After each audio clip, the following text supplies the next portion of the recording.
నమస్తే అండి, welcome to our channel. మనతో సినీ క్రిటిక్ దాసరి విజ్ఞాన్ గారు ఉన్నారు. నమస్తే సార్. నమస్తే. ఇప్పుడు బాహుబలి అప్పుడు వచ్చిన గ్యాప్ని ఇప్పుడు ఫిల్ చేసేయాలి అని చెప్పేసి ప్రభాస్ లైన్గా మూవీ స్టార్ట్ చేశారు అని చెప్పారు. 6 monthsకి ఒకటి కంపల్సరీ రిలీజ్ చేస్తానని ఫ్యాన్స్కి కూడా మాట ఇచ్చారు. అయితే ఈ షూటింగ్లో భాగంగా తనకేదో యాక్సిడెంట్ అయిందని వార్తలు వస్తున్నాయి. అది ఎంతవరకు నిజం? యాక్చువల్గా ఏంటంటే ప్రభాస్ లాంటి స్టార్కి, నాట్ ఓన్లీ ప్రభాస్, ఈవెన్ అప్పట్లో యాక్షన్ సినిమాలు చేసి సమంత కూడా అంతేగా హెల్త్ పార్ట్ చేసుకుంది. వీళ్ళు ఏంటంటే ఎప్పుడు రోజు రోప్స్ ఎక్కాలి. మరి ఆ రేంజ్ హీరోలు ఊరికే వచ్చి ఇట్లా గుద్దుతానంటే కుదరదు కదా.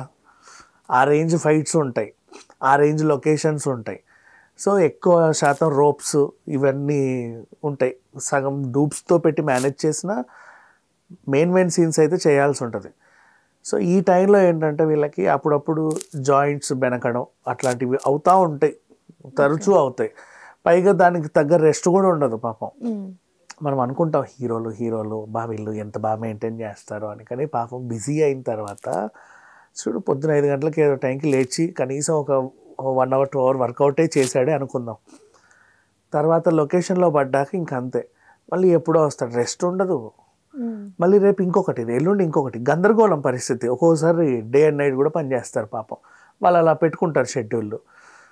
అండ్ ఇప్పుడు ఆయన ఇచ్చిన ప్రామిస్ ఏంటి, 6 monthsకి ఒక సినిమా రిలీజ్ చేస్తాను, లేట్ చేయను. ఎందుకంటే అప్పుడెప్పుడో బాహుబలికి 5 years కేటాయించాక ఫ్యాన్స్ అందరూ కూడా కొంచెం డిసప్పాయింట్మెంట్.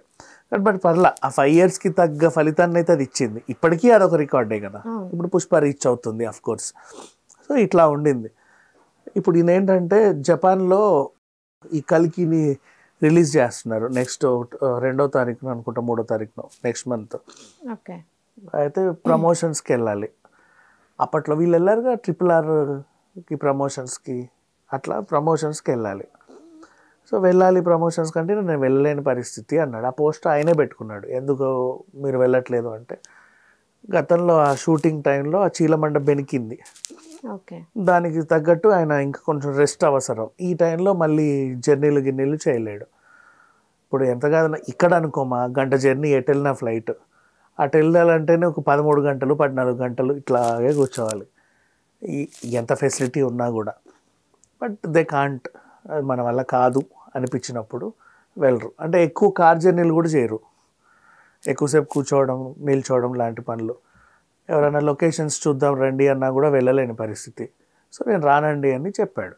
రెస్ట్ తీసుకోవచ్చు ఈ ప్రమోషన్స్ చేసే బదులు. బట్ వాళ్ళకి ఏంటంటే ప్రొడ్యూసర్స్కి ఉంటుంది, ఈయన వచ్చి ఒకసారి అలా కనబడితే 4 టికెట్లు ఎక్కువ తెగుతాయని. అంటే వాళ్ళకి కూడా ఇష్టం కదా. అప్పట్లో తెలుగు సినిమాలు రిలీజ్ అవుతుంటే జపాన్ వాళ్ళు చాలా ఆతృతగా ఎదురు చూస్తున్నారు. ఆ బాహుబలి తర్వాత అండ్ ఆ RRR తర్వాత అక్కడ పెద్ద పెద్ద హిట్లు అవుతున్నాయి తెలుసా. 100 రోజులు 200 రోజులు ఆడుతున్నాయి రిలీజ్ చేసినప్పటి నుంచి. ఆ చైనీస్ లాంగ్వేజ్లో కూడా రిలీజ్ చేసుకుంటారు. ఇది మంచి పద్ధతి. మా ప్రోడక్ట్ మన చేతిలో ఉంటే, ఇంతకుముందు తెలీదు చాలామందికి, ఫ్లాప్ అయినా హిట్ అయినా టీవీలో వేసుకొని కూర్చునేవాళ్ళు. ఇప్పుడు అట్లా కాదు, జస్ట్ నువ్వు లాంగ్వేజ్లో డబ్ చేసుకుంటే చాలు, ఎక్కడైనా రిలీజ్ చేసుకోవచ్చు. నువ్వు ఇంకో గ్రహాంతర వాసిలో వెళ్ళి గ్రహంలో కూడా రిలీజ్ చేసుకోవచ్చు, ఆ ఏలియన్స్కి అర్థమైతే. సీరియస్లీ, అంటే మంచి ప్రోడక్ట్ తీసుకున్నారు, అన్ని కోట్లు ఖర్చు పెట్టి తీసుకున్నారు. జస్ట్ డబ్బింగ్ పూర్తి చేసేస్తే ఎన్ని లాంగ్వేజెస్లో వేయచ్చు తెలుసా సినిమాని.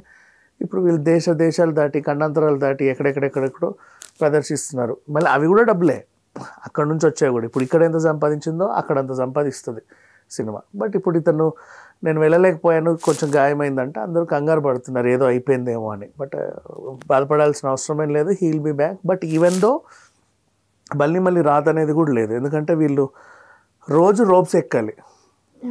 తక్కువ ఉంటాయి కొన్ని సీన్స్, బట్ ఎక్కువ ఈ యాక్షన్ సన్నివేశాలు. ఇప్పుడు ఈ మధ్య కాలంలో ఏంటంటే ఎంత చూపించినా ఏదో కొత్తదనం కోరుకుంటున్నారు. అబ్బా ఈ ఫైట్ ఇందులో ఉంది, ఈ ఫైట్ ఇందులో ఉంది అనిపిస్తుంది.